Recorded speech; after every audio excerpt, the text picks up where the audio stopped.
Hello ಮಕ್ಳೇ, ಹೇಗಿದ್ದೀರಾ? ಎಲ್ರು ಆರಾಮಲ್ವಾ? ಮೇಧಾ to score more YouTube ಚಾನಲ್ಗೆ ನಿಮ್ಮೆಲ್ಲರಿಗೆ ಸ್ವಾಗತ. ಹಿಂದಿನ ತರಗತಿಯಲ್ಲಿ ನಾವು 9ನೇ ತರಗತಿ ವಿಜ್ಞಾನದ ಮೊದಲ ಅಧ್ಯಾಯ ಅಂದ್ರೆ ನಮ್ಮ ಸುತ್ತಮುತ್ತಲಿನ ದ್ರವ್ಯಗಳು ಅನ್ನೋ ಪಾಠವನ್ನ ಕಲ್ತಿದ್ವಿ. ಅಲ್ಲಿ ದ್ರವ್ಯಗಳ ಭೌತಿಕ ಗುಣಲಕ್ಷಣಗಳು ಹೇಗಿರ್ತದೆ ಅಂತ ಹೇಳಿ ಚಿತ್ರದ ಮೂಲಕ ಹಾಗೆ ವಿಡಿಯೋದ ಮೂಲಕ ಕಲ್ತಿದ್ದೇವೆ ಅಲ್ವಾ. ಇವತ್ತು ನಾವು ದ್ರವ್ಯದ ಸ್ಥಿತಿಯ ಬಗ್ಗೆ ಕಲಿಯೋಣ. ಅದನ್ನು ಮುಂದುವರಿಸ್ತೇನೆ ನಾನು. ಒಂದ್ ನಿಮಿಷ.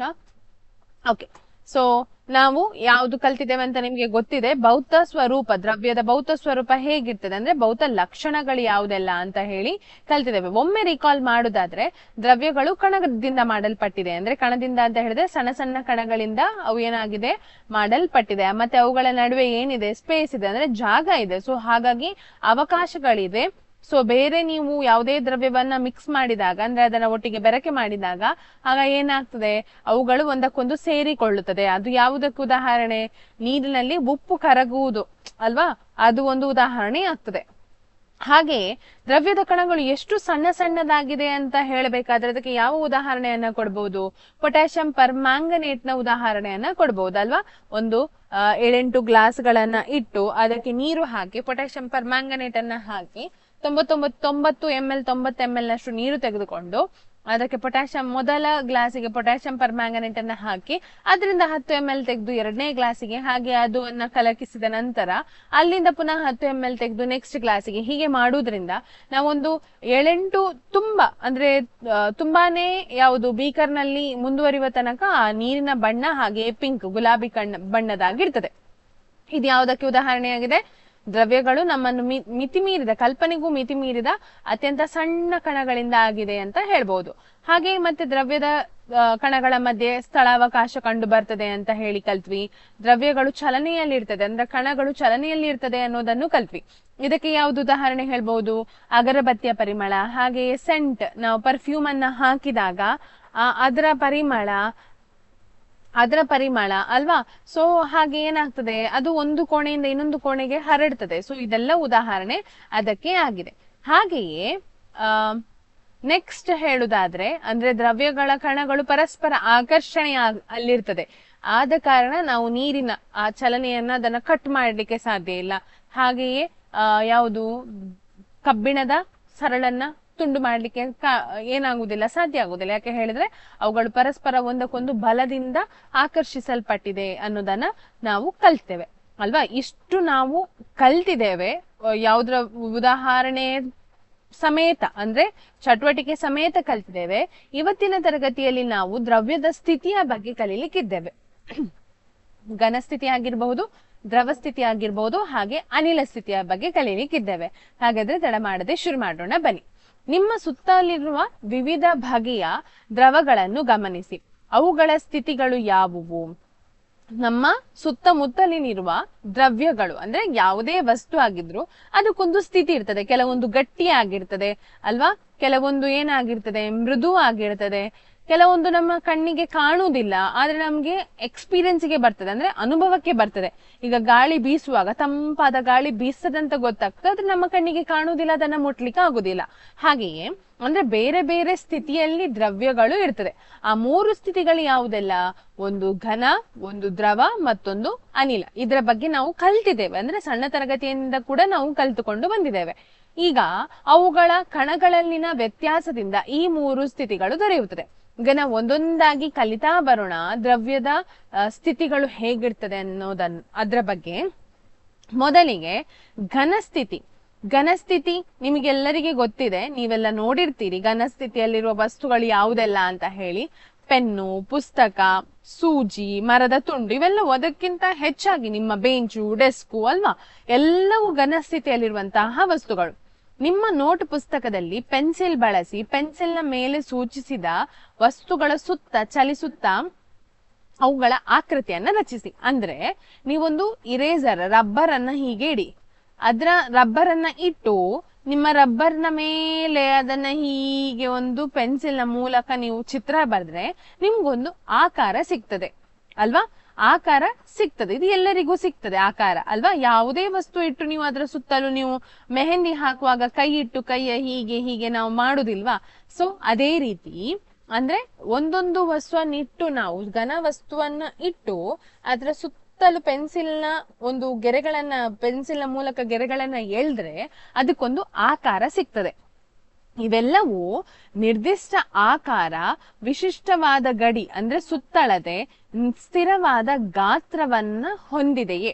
ಅಂದ್ರೆ ನಾವು ಅದನ್ನ ಹಾಕಿದಾಗ ಅದಕ್ಕೊಂದು ಗಾತ್ರ ಅಂತ ಇರ್ತದೆ, ಗಡಿ ಅಂದ್ರೆ ಈ ಸುತ್ತಳತೆ ಅನ್ನೋದು ಅಂತ ಇರ್ತದೆ, ಹಾಗೆ ಒಂದು ಗಾತ್ರ ಅಂದ್ರೆ ಅದಕ್ಕೊಂದು ವೇಟ್ ಇರ್ತದಲ್ವಾ. ಸೊ ಅದು ಇರ್ತದೆ ಯಾವುದಕ್ಕೆ, ಘನ ವಸ್ತುವಿಗೆ. ಆಯ್ತಾ.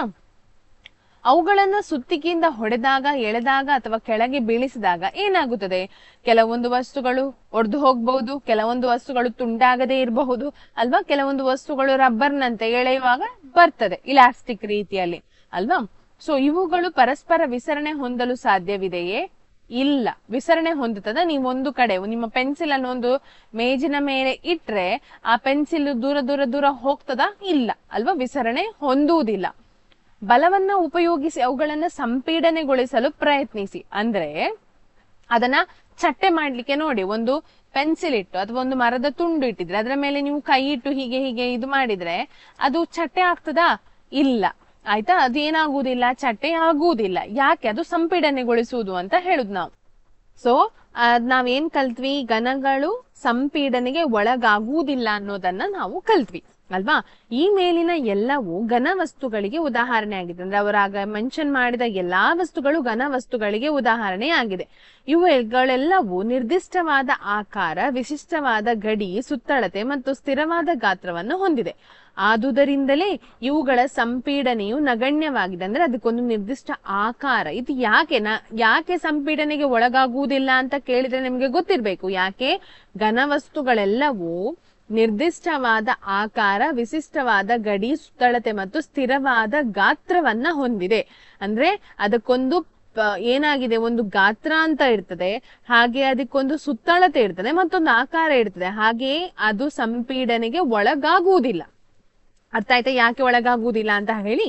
ಘನ ವಸ್ತುಗಳನ್ನ ಬಾಹ್ಯ ಬಲಕ್ಕೊಳಪಡಿಸಿದಾಗ ಅವು ತಮ್ಮ ಆಕಾರವನ್ನು ಕಾಪಾಡಿಕೊಳ್ಳುವ ಪ್ರವೃತ್ತಿಯನ್ನು ಹೊಂದಿದೆ. ಬಾಹ್ಯ ಬಲ ಪ್ರಯೋಗಿಸಿದಾಗ ಘನವಸ್ತುಗಳು ಒಡೆಯಬಹುದು, ಆದರೆ ಅವುಗಳ ಆಕಾರವನ್ನು ಬದಲಿಸುವುದು ಕಷ್ಟ ಸಾಧ್ಯ, ಏಕೆಂದರೆ ಘನವಸ್ತುಗಳು ಕಠಿಣವಾಗಿದೆ. ಸೊ ಒಂದು ಪಾಯಿಂಟ್ ಆಯ್ತು, ಆಕಾರ ಹೊಂದಿದೆ, ಗಾತ್ರ ಹೊಂದಿದೆ ಅಂತಾಯ್ತು, ಸಂಪೀಡನೆಗೆ ಒಳಗಾಗುವುದಿಲ್ಲ ಅಂತಾಯ್ತು. ಇನ್ನೊಂದು ಪಾಯಿಂಟ್ ಏನು, ಅವುಗಳು ಕಠಿಣವಾಗಿದೆ. ಈ ಕೆಳಗಿನವುಗಳನ್ನ ಪರಿಗಣಿಸಿ. ಒಂದು ಉದಾಹರಣೆ ಕೊಟ್ಟಿದ್ದಾರೆ ನೋಡಿ.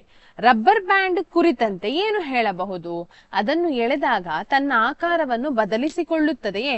ಹೌದು ಅಲ್ವಾ, ಅದು ತನ್ನ ಆಕಾರವನ್ನು ಬದಲಿಸಿಕೊಳ್ಳುತ್ತದೆ. ಹಾಗೆಯೇ ಅದು ಅನ್ನು ಬಿಟ್ಟಾಗ ಪುನಃ ಅದು ಅದರ ಆಕೃತಿಗೆ ಬರ್ತದೆ, ಆಕಾರಕ್ಕೆ ಹಿಂದೆ ಬರ್ತದೆ. ಇದು ಘನವಸ್ತುವೇ, ಹೌದು, ಇದೊಂದು ಘನವಸ್ತು ಅಲ್ವಾ. ರಬ್ಬರ್ ಬ್ಯಾಂಡ್ ಅನ್ನೋದು ಘನವಸ್ತು ಆಗಿದೆ. ಯಾಕೆ, ನೀವು ಎಷ್ಟು ಬೇಕಾದ್ರೂ ಎಳೀರಿ, ಆದ್ರೆ ಅದು ಪುನಃ ಅದರ ಸ್ಥಿತಿಗೆ ಬಂದು ಮುಟ್ಟುತ್ತದೆ ಅಲ್ವಾ. ಹಾಗೆ ಸಕ್ಕರೆ ಮತ್ತು ಉಪ್ಪು ಕುರಿತಂತೆ ಏನು ಹೇಳಬಹುದು, ಇವುಗಳನ್ನ ಬೇರೆ ಬೇರೆ ಜಾಡಿನಲ್ಲಿ ಹಾಕಿದಾಗ ಜಾಡಿನ ಆಕಾರವನ್ನು ತಾಳುತ್ತದೆ. ಇದು ಘನವಸ್ತುವೆ. ನೀವು ಒಂದು ಹಿಡಿ ಸಕ್ಕರೆಯನ್ನು ತೆಗೆದುಕೊಂಡು ನೋಡಿದ್ರೆ ಸಕ್ಕರೆಗೆ ಹೀಗಿರ್ತದೆ, ಸಕ್ಕರೆ ಒಂದೊಂದು ಹರಳುಗಳು ಕೂಡ ಹೀಗಿರ್ತದೆ ಅಲ್ವಾ.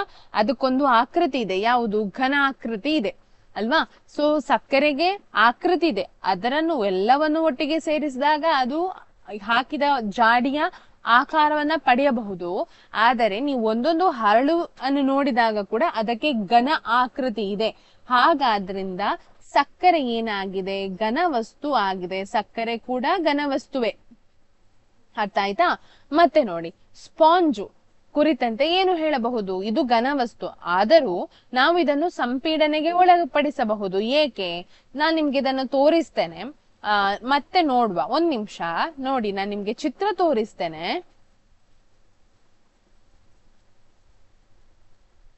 ನೋಡಿ, ರಬ್ಬರ್ ಬ್ಯಾಂಡ್ ಅನ್ನ ಎಳೆದಾಗ ಅದು ಪುನಃ ಹಿಂದೆ ಬರ್ತದೆ ಅಲ್ವಾ. ಹಾಗಾದ್ರಿಂದ ಇದೇನಾಗಿದೆ, ಇದು ಘನವಸ್ತು ಆಗಿದೆ. ಯಾವುದು, ರಬ್ಬರ್ ಬ್ಯಾಂಡ್ ಅನ್ನೋದು. ಈ ಸಕ್ಕರೆಯ ಹರಳುಗಳನ್ನ ನೋಡಿ, ಪ್ರತಿಯೊಂದಕ್ಕೂ ಘನಾಕೃತಿ ಇದೆ. ಹಾಗಾದ್ರಿಂದ ಇದು ಏನಾಗಿದೆ, ಇದು ಕೂಡ ಘನವಸ್ತು ಆಗಿದೆ ಅಲ್ವಾ. ಇದನ್ನ ನೋಡಿ, ಯಾವ್ದನ್ನ, ಸ್ಪಾಂಜ್ ಅನ್ನ ನೋಡಿ. ನೀವು ಇದ್ರ ಮೇಲೆ ಕೈ ಇಟ್ರೆ ಅದು ಕೆಳಗೆ ಹೋಗ್ತದೆ, ಸಂಪೀಡನೆಗೆ ಒಳಗಾಗ್ತದೆ. ಆದ್ರೆ ನೀವು ಬಿಟ್ಟಾಗ ಪುನಃ ಇದಾಗ್ತದೆ. ಯಾಕೆ, ಇಲ್ಲಿ ಗಾಳಿಯ ತೂತುಗಳಿವೆ ಅಂದ್ರೆ ಗಾಳಿಯ ಒಟ್ಟೆಗಳು ಇರ್ತದೆ. ಸೊ ಅದರೊಳಗೆ ಆ ಒಟ್ಟೆಗಳು ಇರುವ ಕಾರಣ ಅದರೊಳಗೆ ಗಾಳಿ ತುಂಬಿಕೊಂಡಿರ್ತದೆ ಅಷ್ಟೇ ವಿನಃ ಆ ಸ್ಪಾಂಜು ಸಂಪೀಡನೆಗೊಳಗಾದ್ರೂ ಕೂಡ ಅದರ ಪ್ರಕೃತಿಯನ್ನ ಬದಲಾಯಿಸಿಕೊಳ್ಳುವುದಿಲ್ಲ. ಪ್ರಕೃತಿ ಅಂದ್ರೆ ಏನು? ಅದು ಚೇಂಜ್ ಆಗುವುದಿಲ್ಲ, ಆಕೃತಿಯಲ್ಲಿ ಚೇಂಜ್ ಆಗುವುದಿಲ್ಲ, ಅದರಲ್ಲಿ ಯಾವುದೇ ಬೇರೆ ಬದಲಾವಣೆಗಳಾಗುವುದಿಲ್ಲ. ಪ್ರಕೃತಿಯಲ್ಲಿ ಬದಲಾವಣೆ ಇಲ್ಲ ಅಲ್ವಾ? ಪ್ರಕೃತಿಯಲ್ಲಿ ಬದಲಾವಣೆ ಇಲ್ಲ. ಹಾಗಾದ್ರಿಂದ ಇದು ಏನಾಗಿದೆ? ಘನವಸ್ತು ಆಗಿದೆ. ಯಾವುದು? ಸ್ಪಾಂಜು ಘನವಸ್ತು ಆಗಿದೆ. ಅದು ಯಾಕಂತ ಗೊತ್ತಾಯ್ತು ನಿಮಗೆ ಅಲ್ವಾ? ನೋಡಿ, ಈಗ ಅದಕ್ಕೆ ಪರಿಹಾರ ಕೊಟ್ಟಿದ್ದಾರೆ. ಈ ಮೇಲಿನ ಎಲ್ಲವೂ ಘನವಸ್ತುಗಳು. ಅದ್ಯಾಗೂ ರಬ್ಬರ್ ಬ್ಯಾಂಡ್ ಅನ್ನ ಬಲ ಪ್ರಯೋಗಿಸಿ ಎಳೆದಾಗ ಆಕಾರ ಬದಲಿಸುತ್ತದೆ ಮತ್ತು ಪ್ರಯೋಗಿಸಿದ ಬಲವನ್ನ ಹಿಂಪಡೆದಾಗ ಪುನಃ ಮೊದಲಿನ ಆಕಾರಕ್ಕೆ ಬರ್ತದೆ. ಇನ್ನೂ ಹೆಚ್ಚಿನ ಬಲವನ್ನ ಪ್ರಯೋಗಿಸಿದಾಗ ರಬ್ಬರ್ ಬ್ಯಾಂಡ್ ತುಂಡಾಗ್ತದೆ. ಆದ್ರೆ ಅದು ತನ್ನ ಪ್ರಕೃತಿಯನ್ನ ಬದಲಾಯಿಸಿಕೊಳ್ಳುವುದಿಲ್ಲ. ಆಕಾರ ಒಮ್ಮೆಗೆ ಬದಲಾದ್ರೂ ಪುನಃ ತನ್ನ ಪಡೆದುಕೊಳ್ತದೆ. ಸಕ್ಕರೆ ಮತ್ತು ಉಪ್ಪಿನ ಹರಳುಗಳನ್ನು ಕೈಯಲ್ಲಿ ಹಿಡಿದುಕೊಳ್ಳಲಿ, ತಟ್ಟೆಯಲ್ಲಿ ಹಾಕಲಿ ಅಥವಾ ಜಾಡಿಯಲ್ಲಿ ತುಂಬಿಯಲ್ಲಿ ಪ್ರತಿಯೊಂದು ಹರಳಿನ ಆಕಾರವು ಸ್ಥಿರವಾಗಿರುತ್ತದೆ. ಹರಳಿನ ಆಕಾರ ಸ್ಥಿರ ಆಗಿದೆ. ಸ್ಪಂಜಿನಲ್ಲಿ ಸಣ್ಣ ರಂಧ್ರಗಳಿದ್ದು ಅವುಗಳಲ್ಲಿ ಗಾಳಿ ತುಂಬಿರುತ್ತದೆ. ನಾವು ಅದನ್ನು ಒತ್ತಿದಾಗ ಗಾಳಿಯು ಹೊರಬಂದು ಅದನ್ನು ಸಂಪೀಡನೆಗೊಳಿಸಲು ಸಾಧ್ಯವಾಗ್ತದೆ. ಇದಿಷ್ಟು ಯಾವುದರ ಬಗ್ಗೆ ನಾವು ಕಲ್ತದ್ದು? ಘನವಸ್ತುವಿನ ಬಗ್ಗೆ. ಘನವಸ್ತುವಿನ ಬಗ್ಗೆ ಕಲ್ತಂತಹ ಒಂದೊಂದು ಪಾಯಿಂಟ್ ಅನ್ನು ಕೂಡ ಹೇಳಿ ನನಗೆ. ಘನವಸ್ತು ಏನಾಗಿದೆ? ಘನವಸ್ತು ಕಠಿಣವಾಗಿದೆ ಅಲ್ವಾ? ಹಾಗೆ ಅದಕ್ಕೆ ಏನಿದೆ? ಆಕಾರವಿದೆ. ಇದನ್ನ ಬರೆದು ತಕೊಳ್ಳಿ. ಆಕಾರವಿದೆ. ಅನಂತರ ಏನಿದೆ? ಗಾತ್ರವಿದೆ ಅಲ್ವಾ? ಘನವಸ್ತುವಿನ ಕಣಗಳು ಒತ್ತೊತ್ತಾಗಿ ಜೋಡಣೆ ಆಗಿದೆ. ಕಣಗಳು ಒತ್ತೊತ್ತಾಗಿ ಜೋಡಣೆ ಆಗಿದೆ. ಆ ಕಾರಣದಿಂದಾಗಿ ಏನಾಗ್ತದೆ? ಘನವಸ್ತುಗಳು ಕಠಿಣವಾಗಿರ್ತದೆ. ಮತ್ತೆ ಏನಾಗಿದೆ? ಸಂಪೀಡನೆಗೆ ಒಳಪಡಿಸಲು ಸಾಧ್ಯವಿಲ್ಲ. ಸಂಪೀಡನೆಗೊಳಿಸಲು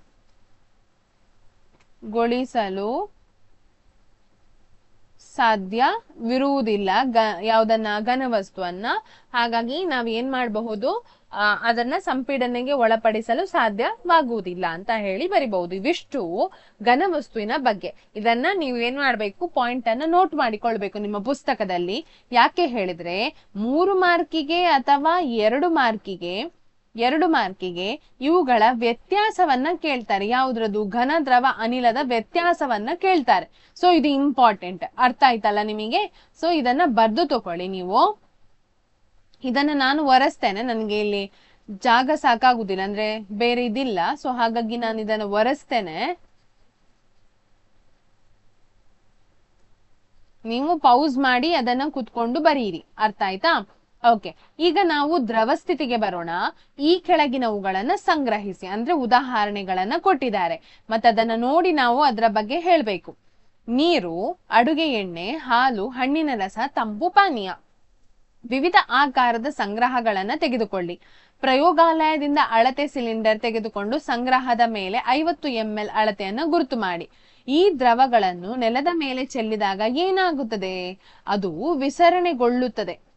ವಿಸರಣೆ ಅಂತ ಹೇಳಿದ್ರೆ ಒಂದು ಪ್ರದೇಶದಿಂದ ಇನ್ನೊಂದು ಪ್ರದೇಶಕ್ಕೆ ಚಲಿಸುತ್ತದೆ. ಆದ್ರೆ ಘನವಸ್ತು ಚಲಿಸುವುದಿಲ್ಲ. ಅದೊಂದು ಪಾಯಿಂಟ್ ಅಲ್ಲಿ ನೆನಪು ಹೋಯ್ತು ನನಗೆ, ಬರಿಬಹುದಾಯ್ತಾ? ವಿಸರಣೆಗೊಳ್ಳುವುದಿಲ್ಲ ಅಂತ ಹೇಳಿ. ಆಯ್ತಾ? ಇದಕ್ಕೆ ಗಾತ್ರವಿದೆಯಾ? ಗಾತ್ರ ಇದೆ, ಆದ್ರೆ ಆಕಾರವಿಲ್ಲ. ನೀವು ಯಾವುದಕ್ಕೆ ಹಾಕ್ತೀರಿ ಅದರ ಆಕಾರವನ್ನು ಪಡಿತದೆ. ಆದ್ರೆ ಗಾತ್ರವಿದೆ ಅಲ್ವಾ? ಗಾತ್ರವಿದೆ. ಎಷ್ಟು? ನೀವು ಹಾಲಿನ ಪ್ಯಾಕೆಟ್ ಅಲ್ಲಿ ನೋಡಿದೀರಾ? 100 ml, 200 ml ಅಥವಾ 1 ಲೀಟರ್ ಅಂತ ಹೇಳಿ ಮೆನ್ಷನ್ ಮಾಡಿರ್ತಾರೆ. ಸೊ ಅದು ಗಾತ್ರವೇ ಅಲ್ವಾ ಅದ್ರದ್ದು? ಯಾವುದಾದರೂ ಒಂದು ದ್ರವವನ್ನು 50 ml ನಷ್ಟು ಅಳತೆ ಮಾಡಿ ಮತ್ತು ಬೇರೆ ಬೇರೆ ಸಂಗ್ರಹಗಳಿಗೆ ಒಂದಾದ ಮೇಲೊಂದರಂತೆ ವರ್ಗಾಯಿಸಿ. ಗಾತ್ರವು ಅಷ್ಟೇ ಇದೆಯೇ? ಹೌದು, ಗಾತ್ರ ಅಷ್ಟೇ ಇರ್ತದೆ, ಅದರಲ್ಲಿ ಬದಲಾವಣೆ ಆಗುವುದಿಲ್ಲ. ದ್ರವದ ಆಕಾರವು ಹಾಗೆ ಉಳಿದಿದೆಯೇ? ಇಲ್ಲ, ದ್ರವಕ್ಕೆ ಆಕಾರವಿರುವುದಿಲ್ಲ. ಹಾಗಾಗಿ ನಾವು ಹಾಕಿದಾಗ, ಬೇರೆ ಬೇರೆ ಪಾತ್ರೆಗಳಿಗೆ ಹಾಕಿದಾಗ ಅದರದೇ ಆಕಾರವನ್ನದು ಪಡೆದುಕೊಳ್ಳುತ್ತದೆ. ನೀವು ದ್ರವವನ್ನು ಒಂದು ಸಂಗ್ರಾಹಕದಿಂದ ಮತ್ತೊಂದು ಸಂಗ್ರಾಹಕಕ್ಕೆ ಹಾಕುವಾಗ ಅದು ಸುಲಭವಾಗಿ ಹರಿಯುತ್ತೆ. ಹೌದು, ಹಾಗಾಗಿ ಅದು ಏನಾಗಿದೆ ಅಂತ ಹೇಳ್ಬೋದು? ನಾವು ವಿಸರಣೆಗೊಳ್ಳುತ್ತದೆ ಅಂತ ಹೇಳ್ಬೋದು. ನಾವು ಗಮನಿಸಿದ್ದೇನೆಂದರೆ ದ್ರವಗಳಿಗೆ ನಿರ್ದಿಷ್ಟ ಆಕಾರ ಇಲ್ಲ. ನೋಡಿ, ಇದು ಒಂದು ಪಾಯಿಂಟ್. ಆಕಾರ ಇಲ್ಲ. ಆದರೆ ಅವುಗಳಿಗೆ ನಿರ್ದಿಷ್ಟ ಗಾತ್ರವಿದೆ, ಅದನ್ನ ವೆಯ್ಟ್ ಮಾಡ್ಬೋದು, ಅದಕ್ಕೊಂದು ವೆಯ್ಟ್ ಇದೆ, ತೂಕ ಇದೆ. ಅವುಗಳನ್ನ ಸಂಗ್ರಾಹಕದಲ್ಲಿ ತುಂಬಿದಾಗ ಅವುಗಳ ಸಂಗ್ರಾಹಕದ ಆಕಾರವನ್ನ ಪಡೆದುಕೊಳ್ಳುತ್ತದೆ. ದ್ರವಗಳು ಹರಿಯುತ್ತದೆ ಮತ್ತು ಆಕಾರವನ್ನು ಬದಲಿಸಿಕೊಳ್ಳುತ್ತದೆ. ಆದುದರಿಂದ ಅದು ಕಠಿಣವಲ್ಲ ಅಲ್ವಾ, ಕಠಿಣ ಅಲ್ಲ. ಆದರೆ ಅವುಗಳನ್ನ ಹರಿಯುವ ವಸ್ತು ಎಂದು ಕರೆಯಬಹುದು. ಫ್ಲೂಯಿಡ್ ಅಂತ ಹೇಳ್ತಾರೆ. ಫ್ಲೂಯಿಡ್ ಅಂತ ಹೇಳಿದ್ರೆ ಹರಿಯುವುದು. ನೀವು ನೀರ್ ಚೆಲ್ಲಿದಾಗ ನೀರ್ ಹರಿತಾ ಹೋಗ್ತದಲ್ವಾ ಒಂದು ಪ್ರದೇಶದಿಂದ ಇನ್ನೊಂದು ಪ್ರದೇಶಕ್ಕೆ, ಸೊ ಅದಕ್ಕೆ ಅದನ್ನ ಫ್ಲೂಯಿಡ್ ಅಂತ ಹೇಳ್ತಾರೆ, ಹರಿಯುವ ವಸ್ತು ಅಂತ. ನೋಡಿ, ಚಟುವಟಿಕೆ 1.4 ಮತ್ತು 1.5 ಗಮನಿಸಿದಾಗ ಘನ ಮತ್ತು ದ್ರವಗಳು ದ್ರವ ವಸ್ತುಗಳಲ್ಲಿ ವಿಸರಣೆಗೊಂಡಿರುವುದನ್ನ ಕಂಡಿದ್ದೇವೆ. ವಾತಾವರಣದ ಅನಿಲಗಳು ನೀರಿನಲ್ಲಿ ವಿಸರಣೆಗೊಂಡು ವಿಲೀನವಾಗುತ್ತದೆ. ಈ ಅನಿಲಗಳು, ಅದರಲ್ಲೂ ಆಕ್ಸಿಜನ್ ಮತ್ತು ಕಾರ್ಬನ್ ಡೈಆಕ್ಸೈಡ್ಗಳು ಸಸ್ಯ ಮತ್ತು ಅನೇಕ ಜಲಚರ ಪ್ರಾಣಿಗಳ ಉಳಿವಿಗೆ ಅಗತ್ಯವಾಗಿದೆ.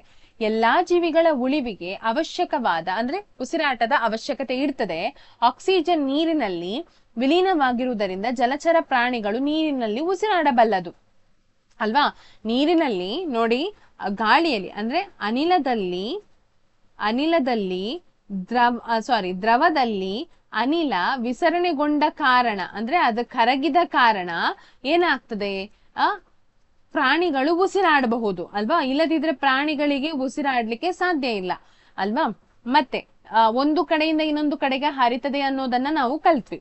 ದ್ರವಗಳ ವಿಸರಣೆ ದರವು ಘನಗಳಿಗಿಂತ ಹೆಚ್ಚು, ಏಕೆಂದರೆ ಘನ ವಸ್ತುಗಳಿಗೆ ಹೋಲಿಸಿದರೆ ದ್ರವ ವಸ್ತುಗಳಲ್ಲಿ ಕಣಗಳು ಸ್ವತಂತ್ರವಾಗಿ ಚಲಿಸುತ್ತದೆ ಮತ್ತೆ ಕಣಗಳ ನಡುವಿನ ಹೆಚ್ಚಿನ ಅವಕಾಶ ಕಂಡುಬರುತ್ತದೆ. ಅಂದ್ರೆ ಇದನ್ನ ನಾನು ನಿಮಗೆ ಇದ್ರ ಮೂಲಕ ತೋರಿಸ್ತೇನೆ ನೋಡಿ, ಒಂದ್ ನಿಮಿಷ. ಇದು ನೋಡಿ, ಗಾಳಿಯಲ್ಲಿ ನೀರಿನಲ್ಲಿ ಏನಿದೆ, ಅನಿಲ ಇದೆ ಅಲ್ವಾ. ನೀರಿನಲ್ಲಿ ಅಥವಾ ದ್ರವದಲ್ಲಿ ಅನಿಲ ಇದೆ, ಅನಿಲವಿದೆ ಅಂದ್ರೆ ಅದು ವಿಸರಣೆಗೊಳ್ಳುತ್ತದೆ ಅಂತ ಹೇಳಬಹುದು ಅಲ್ವಾ. ಇದು ಕಠಿಣವಲ್ಲ, ದ್ರವ ಏನಲ್ಲ, ಕಠಿಣವಲ್ಲ. ಮತ್ತೆ ನೀರಿನಲ್ಲಿ ಅನಿಲ ಅಂದ್ರೆ ವಿಸರಣೆಗೊಳ್ಳುತ್ತದೆ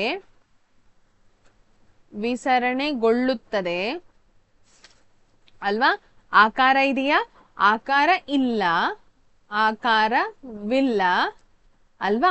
ಹಾಗೆ ಗಾತ್ರ ಇದೆಯಾ, ಗಾತ್ರವಿದೆ, ನಿರ್ದಿಷ್ಟ ಗಾತ್ರವಿದೆ ಅಲ್ವಾ. ಆಕಾರ ಯಾವ ಸಂಗ್ರಾಹಕದ ಆಕಾರವನ್ನದು ಪಡೀತದೆ. ಮತ್ತೆ ಏನಂತ ಹೇಳ್ಬಹುದು, ವಿಸರಣೆಗೊಳ್ಳುತ್ತದೆ ಅಂತ ಹೇಳಿ ಬರ್ದೆವು. ಮತ್ತೆ ಏನಂತ ಹೇಳ್ಬಹುದು, ಸಂಪೀಡನೆಗೆ ಒಳಗಾಗ್ತದ. ಕಣಗಳು, ಮತ್ತೊಂದು ನೋಡಿ, ಕಣಗಳು ಸ್ವತಂತ್ರವಾಗಿದೆ, ಕಣಗಳು ಸ್ವತಂತ್ರವಾಗಿದೆ, ಹಾಗಾಗಿ ಅದು ವಿಸರಣೆಗೊಳ್ಳುತ್ತದೆ. ಮತ್ತೆ ಏನಾಗ್ತದೆ, ಸಂಪೀಡನೆಗೆ ಒಳಗಾಗ್ತದೆ, ಸಂಪೀಡನೆಗೆ ಒಳಗಾಗುತ್ತದೆ. ನೋಡಿ, ಇದೊಂದು ಸಂಗ್ರಾಹಕ, ಅದರಲ್ಲಿ ನೀರು ಇದೆ, ನೀರಿನ ಕಣಗಳು ಇಷ್ಟು ದೂರದಲ್ಲಿ ಇರ್ತದೆ, ಅಂದ್ರೆ ಅನಿಲದ ಕಣಗಳು ಅಂತ ತಿಳ್ಕೊಳ್ಳಿ ನೀವು. ಅಂದ್ರೆ ಇದರಲ್ಲಿ ಹೈಡ್ರೋಜನ್ ನ ಅನಿಲ ಮತ್ತೆ ಆಕ್ಸಿಜನ್ ನ ಅನಿಲಗಳಿದೆ. ನೀವು ಒಂದು ಪಿಸ್ಟನ್ ನ ಸಹಾಯದಿಂದ ಇದನ್ನ ಪ್ರೆಸ್ ಮಾಡ್ತಾ ಬಂದ್ರೆ ಇದು ಎರಡೂ ಸೇರಿ ನೀರಾಗಿ ಪರಿವರ್ತನೆ ಆಗ್ತದೆ. ಅಂದ್ರೆ ನೀರು ಗಟ್ಟಿಯಿಂದ ಕೆಳಗೆ ಅನಿಲ ಹೋಗಿ ನೀರಾಗ್ತದೆ, ನೀರು ಹೋಗಿ ಮತ್ತೆ ಏನಾಗ್ತದೆ, ಘನ ಆಗ್ತದೆ. ಅಂದ್ರೆ ಅದು ಸಂಪೀಡನೆಗೆ ಒಳಗಾಗ್ತದೆ ಅಂತ ಹೇಳ್ಬಹುದು ನಾವು, ಆಯ್ತಾ. ದ್ರವಗಳು ಏನಾಗ್ತದೆ, ಸಂಪೀಡನೆಗೆ ಒಳಗಾಗ್ತದೆ. ಅರ್ಥ ಆಗ್ತಾ ಉಂಟಾ ನಿಮಗೆ? ಸೊ ಇದಿಷ್ಟು ಏನದು, ಯಾವುದ್ರ ಬಗ್ಗೆ ನಾನು ಹೇಳಿದ್ದು, ಇದು ದ್ರವ ಸ್ಥಿತಿಯ ಭೌತ ಗುಣಲಕ್ಷಣಗಳು. ಓಕೆ, ಈಗ ನಾವು ಇದಕ್ಕೆ ಬರೋಣ, ಪಾಠಕ್ಕೆ ಬರೋಣ. ಅಂದ್ರೆ ಅನಿಲ ಸ್ಥಿತಿಗೆ ಬರೋಣ, ಅನಿಲ ಸ್ಥಿತಿಯ ಬಗ್ಗೆ ಕಲಿಯುವ. ಅನಿಲ ಸ್ಥಿತಿ, ಈಗ ದ್ರವ ಸ್ಥಿತಿ ಏನಂತ ಹೇಳಿ ನಮ್ಗೆ ಅರ್ಥ ಆಯ್ತಲ್ಲ, ಅನಿಲ ಸ್ಥಿತಿಯನ್ನ ನೋಡುವ. ಮತ್ತೆ ಇಲ್ಲಿಗೆ ನಾನು ಸ್ಟಾಪ್ ಮಾಡ್ತೇನೆ. ನೀವು ಬಲೂನ್ ಮಾರುವವನನ್ನು ಯಾವತ್ತಾದರೂ ಗಮನಿಸಿದ್ದೀರಾ? ಹೆಚ್ಚಿನ ಸಂಖ್ಯೆಯ ಬಲೂನ್ಗಳಿಗೆ ಒಂದೇ ಸಿಲಿಂಡರ್ ನಿಂದ ಅನಿಲವನ್ನು ತುಂಬುತ್ತಾನೆ. ಒಂದು ಸಿಲಿಂಡರ್ ನಿಂದ ಎಷ್ಟು ಬಲೂನ್ಗಳಿಗೆ ಅನಿಲ ತುಂಬಬಹುದೆಂದು ಆತನನ್ನು ವಿಚಾರಿಸಿ. ಸಿಲಿಂಡರ್ ನಲ್ಲಿ ಯಾವ ಅನಿಲ ಇದೆ ಎಂದು ಆತನನ್ನು ಕೇಳಿ. ಯಾವ ಅನಿಲ ಇರ್ತದೆ ಬಲೂನ್ನ ಒಳಗೆ, ಯಾವ ಅನಿಲ ಇದೆ ಅಂತ ನಿಮಗೆ ಗೊತ್ತಿದೆಯಾ? ನೋಡಿ ಒಮ್ಮೆ, ಅಥವಾ ನಿಮ್ಗೆ ಯಾವುದು ಅನಿಲ ಅಂತ ಹೇಳ್ಬಹುದಾ? ನೋಡಿದೀರಾ ಯಾವ ಬಲೂನ್ ಯಾವ ಇದು ಉಂಟಂತ ಹೇಳಿ? ನಿಮ್ಗೆ ಕಲರ್ ಕಲರ್ ಇವರದೆಲ್ಲ ಯಾರ್ದು ಛೋಟಾ ಭೀಮ್ ಇದು ಅಥವಾ ರೆಡ್ ಕಲರ್ ಹಾರ್ಟ್ ಕಲರ್ ಬಲೂನ್ಗಳೆಲ್ಲ ಇರ್ತದಲ್ಲ, ಈ ಬಲೂನ್ ನ ಒಳಗೆ ಯಾವ ಅನಿಲ ಇರ್ತದೆ? ಈ ಬಲೂನ್ ನ ಒಳಗೆ ಹೀಲಿಯಂ ಅನಿಲ ಇರ್ತದೆ, ಆಯ್ತಾ? ಅಥವಾ ನೀವು ಮನೆಗೆ ತಂದು ಆಟ ಆಡುದಾದ್ರೆ ನೀವು ಬಾಯಿಂದ ಊದ್ತೀರಿ ಅಲ್ವಾ, ಬಾಯಿಂದ ಊದುವಾಗ ಯಾವ ಅನಿಲ ಬರ್ತದೆ? ಅದ್ರಲ್ಲಿ ಕಾರ್ಬನ್ ಡೈಆಕ್ಸೈಡ್ ಬರ್ತದೆ, CO2, ಆಯ್ತಾ? ಕಾರ್ಬನ್ ಡೈಆಕ್ಸೈಡ್ ಗ್ಯಾಸ್ ಅನಿಲ ಇರ್ತದೆ.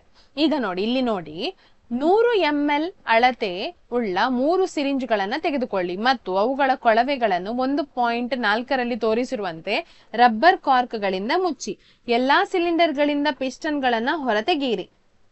ಒಂದು ಸಿರಿಂಜ್ ಅನ್ನು ಹಾಗೆ ಬಿಟ್ಟು ಎರಡನೇ ಸಿರಿಂಜ್ ನಲ್ಲಿ ನೀರು ಮತ್ತು ಮೂರನೇ ಸಿರಿಂಜ್ ನಲ್ಲಿ ಸೀಮೆ ಸುಣ್ಣದ ಚೂರುಗಳನ್ನ ತುಂಬಿ. ಪುನಃ ಸಿರಿಂಜ್ಗಳಿಗೆ ಅವುಗಳ ಪಿಸ್ಟನ್ಗಳನ್ನ ಸೇರಿಸಿ. ಸಿರಿಂಜ್ಗೆ ಪಿಸ್ಟನ್ಗಳನ್ನು ಸೇರಿಸುವ ಮೊದಲು ಅವುಗಳ ಸರಾಗ ಚಲನೆಗಾಗಿ ಸ್ವಲ್ಪ ವ್ಯಾಸ್ಲಿನ್ ಲೇಪಿಸಿ. ಈಗ ಪ್ರತಿ ಸಿರಿಂಜ್ನ ಪಿಸ್ಟನ್ ಅನ್ನು ತಳ್ಳುವ ಮೂಲಕ ಸಿರಿಂಜ್ ಒಳಗಿರುವ ವಸ್ತುವನ್ನು ಸಂಪೀಡನೆಗೊಳಿಸಲು ಪ್ರಯತ್ನಿಸಿ. ಅಂದ್ರೆ ಅದರೊಳಗೆ ಏನಿದೆ ಅದರ ಮುಖಾಂತರ ಅಂದ್ರೆ ಸಂಪೀಡನೆಗೆ ಒಳಪಡಿಸಬಹುದಾ ಅಂತ ಹೇಳಿ ನೋಡ್ಲಿಕ್ಕೆ. ಏನನ್ನು ಗಮನಿಸಿದ್ದೀರಿ? ಯಾವ ಸಂದರ್ಭದಲ್ಲಿ ಪಿಸ್ಟನ್ ಅನ್ನು ಸುಲಭವಾಗಿ ಒಳಗೆ ತಳ್ಳಲು ಸಾಧ್ಯವಾಯಿತು? ನೋಡಿ, ಯಾವುದೆಲ್ಲ ತಗೊಳ್ಳಿಕ್ಕೆ? 3 ಸಿರಿಂಜ್ ತಗೊಳ್ಳಿಕ್ಕೆ, ಅದ್ರೊಳಗೆ ಏನೆಲ್ಲ ಹಾಕ್ಲಿಕ್ಕೆ? ಒಂದನ್ನು ಹಾಗೆ ಬಿಡ್ಲಿಕ್ಕೆ, ಇನ್ನೊಂದ್ರಲ್ಲಿ ನೀರು ಹಾಕ್ಲಿಕ್ಕೆ, ಇನ್ನೊಂದ್ರಲ್ಲಿ ಸೀಮೆ ಸುಣ್ಣ ಹಾಕ್ಲಿಕ್ಕೆ. ಯಾವ್ದ್ರಲ್ಲಿ ನಿಮ್ಗೆ ಈಸಿ ಆಗ್ತದೆ? ಖಾಲಿ ಬಿಟ್ಟ ಸಿರಿಂಜ್ ಅಲ್ಲ, ಖಾಲಿ ಬಿಟ್ಟ ಸಿರಿಂಜಿನಲ್ಲಿ ಪಿಸ್ಟನ್ ಅನ್ನ ತಳ್ಳಲು ಸುಲಭ ಆಗ್ತದೆ. ಅನಂತರ ಸ್ವಲ್ಪ ನೀರು ಇದ್ದದ್ದು ಸುಲಭ ಆಗ್ತದೆ. ಆದ್ರೆ ಸೀಮೆ ಸುಣ್ಣ ತುಂಬಿದ ಅಂದ್ರೆ ಸುಣ್ಣದ ಪೌಡರ್ ನೀವು ಹಾಕಿದ್ದೀರಲ್ಲ, ಅದನ್ನ ತಳ್ಳಿಕ್ಕೆ ಏನಾಗುದಿಲ್ಲ, ಈಸಿ ಆಗುದಿಲ್ಲ, ಕಷ್ಟ ಆಗ್ತದೆ ನಮಗೆ. ಯಾಕೆ ಅನ್ನೋದನ್ನ ನೋಡುವ. ನಾವು ವೀಕ್ಷಿಸಿದ್ದೇನೆಂದರೆ ಅನಿಲ ವಸ್ತುಗಳು ದ್ರವ ಮತ್ತು ಘನಗಳಿಗಿಂತ ಹೆಚ್ಚು ಸಂಪೀಡನೆಯನ್ನು ಹೊಂದಿದೆ. ಅಂದ್ರೆ ಅನಿಲ ವಸ್ತುಗಳು ಏನನ್ನ ಹೊಂದುತ್ತದೆ? ಸಂಪೀಡನೆಯನ್ನ ಹೊಂದುತ್ತದೆ.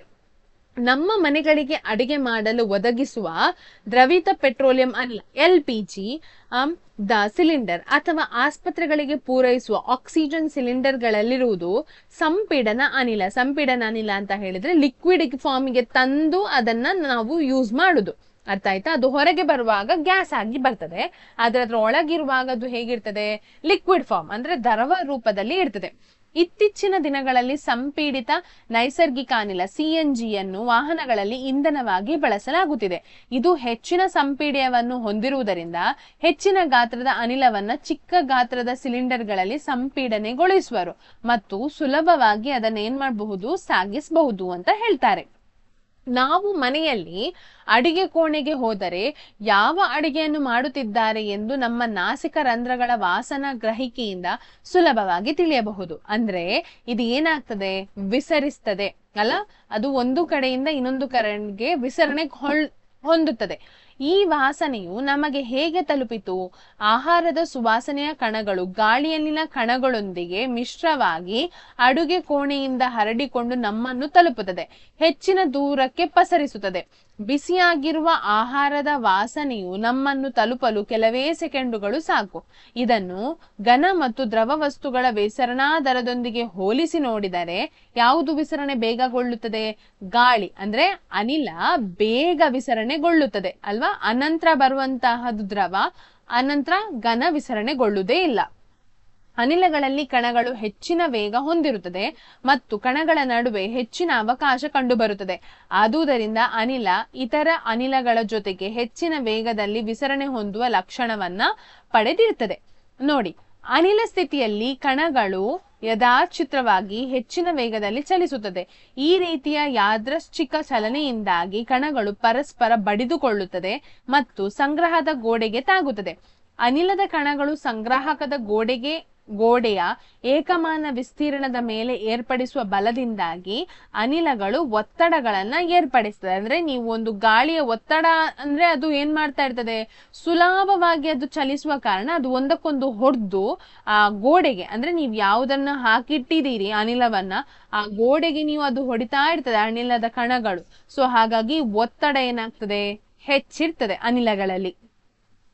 ಹಾಗಾಗಿ ನೋಡಿ, ಗಾಳಿ, ಸುಂಟರ ಗಾಳಿ ಎಲ್ಲ ಬರುವಂತಹದ್ದು ಯಾವಾಗ? ನೋಡಿ, ಗಾಳಿಯಲ್ಲಿ ಒತ್ತಡ ಹೆಚ್ಚಾದಾಗ ಅಲ್ವಾ? ಸೊ ಈ ಚಂಡಮಾರುತ ಗಾಳಿಗಳು ಅಂದ್ರೆ ಅಷ್ಟು ಸ್ಪೀಡಲ್ಲಿ ಗಾಳಿ ಬರುವುದಂತ ಹೇಳಿದ್ರೆ ಇದೆ. ಸೊ ಅನಿಲ ಸ್ಥಿತಿಯ ಬಗ್ಗೆ ನಾವೇನೆಲ್ಲ ಕಲ್ತ್ವಿ, ಇದು ಕಠಿಣವಲ್ಲ, ಇದಕ್ಕೆ ಆಕಾರವಿಲ್ಲ, ಆದ್ರೆ ಇದಕ್ಕೆ ಗಾತ್ರ ಇದೆ ಅಲ್ವಾ. ಅದನ್ನ ಸಿಲಿಂಡರ್ಗಳಲ್ಲಿ ನಾವು ಹಾಕ್ಬಹುದು, ಮತ್ತೆ ವಿಸರಣೆಗೊಳ್ಳುತ್ತದೆ, ಮತ್ತೆ ಸಂಪೀಡನೆಗೆ ಒಳಪಡುತ್ತದೆ, ಮತ್ತೆ ಕಣಗಳು ಸುಲಭವಾಗಿ ಆಚೆಯಿಂದ ಈಚೆಯಿಂದ ಆಚೆ ಹೋಗ್ತಾ ಇರ್ತದೆ, ಅಂದ್ರೆ ಸ್ವತಂತ್ರವಾಗಿ ಚಲಿಸ್ತಾ ಇರ್ತದೆ, ತುಂಬಾ ಗ್ಯಾಪ್ ಸ್ಥಳಾವಕಾಶಗಳು ಹೆಚ್ಚು ಇರ್ತದೆ ಅನ್ನೋದನ್ನ ಬಗ್ಗೆ ನಾವಿವತ್ತಿನ ತರಗತಿಯಲ್ಲಿ ಕಲ್ತಿದ್ದೇವೆ. ನಿಮಗೆ ಇವತ್ತಿನ ತರಗತಿ ಇಷ್ಟ ಆದ್ರೆ ಲೈಕ್ ಮಾಡಿ, ಮತ್ತೆ ನೀವೇನ್ ಮಾಡ್ಬೇಕು ನಿಮ್ಗೆ ಗೊತ್ತಿದೆ ಅಲ್ವಾ, ಚಾನೆಲ್ ಅನ್ನ ಸಬ್ಸ್ಕ್ರೈಬ್ ಮಾಡ್ಬೇಕು ಹೊಸದಾಗಿ ನೋಡ್ತಾ ಇದ್ರೆ. ಹಾಗೆ ನಿಮ್ಮ ಫ್ರೆಂಡ್ಸ್ಗೆ ಇದರ ಬಗ್ಗೆ ಅಗತ್ಯ ಇದೆ, ಈ ಪಾಠ ಕೇಳಲಿಲ್ಲ ಅವರು ಅನ್ನೋದಾದ್ರೆ ಅವರಿಗೆ ಇದನ್ನ ಶೇರ್ ಮಾಡಿ, ನನಗೂ ಹೆಲ್ಪ್ ಆಗ್ತದೆ. ಮತ್ತೆ ನಿಮ್ಗೆ ಏನಾದ್ರೂ ಸ್ಪೆಷಲ್ ಏನಾದ್ರೂ ಬೇಕಿದ್ರೆ, ಅಂದ್ರೆ ಏನಾದ್ರೂ ನಿಮಗೆ ಡೌಟ್ಸ್ ಇದ್ರೆ ಅದನ್ನ ಕಮೆಂಟ್ ಮೂಲಕ ನಿಮ್ಗೆ ಕೇಳಬಹುದು. ಇಷ್ಟ ಆದ್ರೂ ಕೂಡ ಅದನ್ನ ಹೇಳ್ಬಹುದು ಕಮೆಂಟ್ ಮೂಲಕ, ನೀವು ಸ್ವತಂತ್ರರು ಅಲ್ವಾ, ಅದನ್ನ ನಿಮ್ ಕಮೆಂಟ್ ಮೂಲಕ ತಿಳಿಸಬಹುದು. ಏನಾದ್ರೂ ಡೌಟ್ ಇದ್ರೆ ಅದನ್ನ ಕೇಳಬಹುದು. ಹಾಗೆಯೇ ನಿಮ್ಗೆ ಏನಾದ್ರೂ ಇದಕ್ಕಿಂತ ಅಂದ್ರೆ ಏನಾದ್ರೂ ಬೇರೆ ಏನಾದ್ರೂ ನಿಮ್ಗೆ ಯಾವ ಲೆಸನ್ ನೆಕ್ಸ್ಟ್ ಮಾಡಬಹುದು, ಅದ್ರ ಬಗ್ಗೆ ಯಾವ ರೀತಿಯ ಚರ್ಚೆಗೆ ಏನಾದ್ರೂ ಇದ್ರೂ ಕೂಡ ನೀವು ಅದನ್ನ ಕಮೆಂಟ್ ಮೂಲಕ ಕೇಳಬಹುದು ಅಂತ ಹೇಳ್ತಾ ಇವತ್ತಿನ ತರಗತಿಯನ್ನು ಕೊನೆಗೊಳಿಸ್ತಾ ಇದ್ದೇನೆ. ಬಾಯ್ ಬಾಯ್.